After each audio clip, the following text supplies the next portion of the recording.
o conjunto das forças de esquerda revolucionária ou que se propõem a mudanças mais radicais precisam compreender essa realidade. Isso não está dado, né? A semana passada tivemos uma roda de debates numa outra articulação que surgiu, que se chama Escape do Deserto do Real, e em conversa, por exemplo, com a direção, debate, né, com a direção do MTST, eu particularmente percebi que o MTST está totalmente institucionalizado, no sentido que, se a gente eleger, não foi isso que eles disseram, mas a impressão é que, se a gente eleger o Boulos, prefeito de São Paulo, todos os problemas da classe trabalhadora estão resolvidos. Então, a primeira questão é que as direções e o conjunto das forças organizadas da esquerda precisam compreender que é urgente uma frente única revolucionária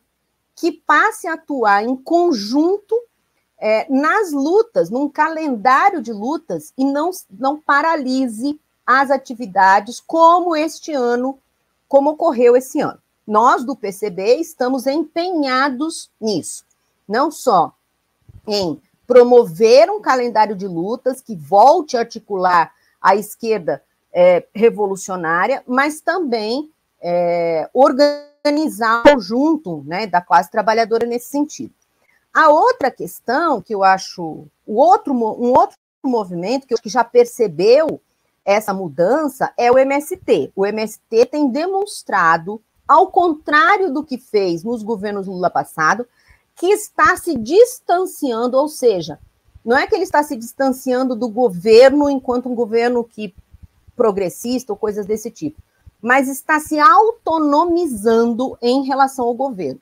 Essa é a impressão que nós temos, na medida em que as suas próprias lideranças falam isso, né, demonstram isso, da necessidade do movimento não ser acoplado a um projeto de governo, e sim ter a sua autonomia. Vamos supor que Sofia Manzano tivesse sido eleita presidenta da República na eleição passada. Isso não significa que os movimentos que o PCB dirigem têm que ser internalizados no governo e deixar de organizar, né? Uma coisa é você governo, outra coisa são os movimentos próprios da sociedade. Então eu vejo, né, que o MST tem demonstrado, né, esse processo, né, de descolamento e autonomia com relação ao governo.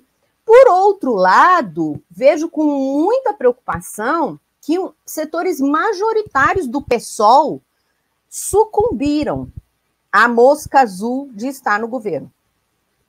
Sucumbiram de forma, para mim, né, até vergonhosa, né, de ocupar pastas ministeriais, enfim, que não darão resultado prático para a luta dos trabalhadores.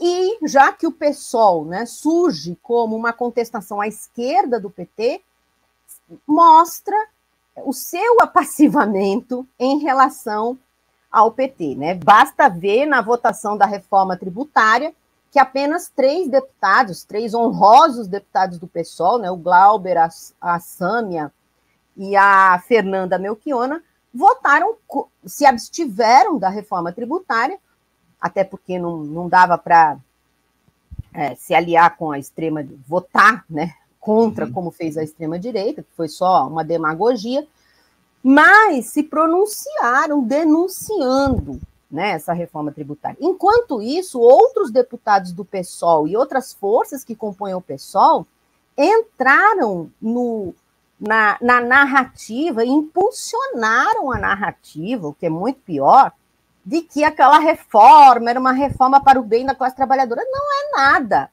entendeu? Isso é mentira. Então, Anderson, eu vejo que esse trabalho tem que voltar a ser feito. Nós temos capacidade de retomar um calendário de luta.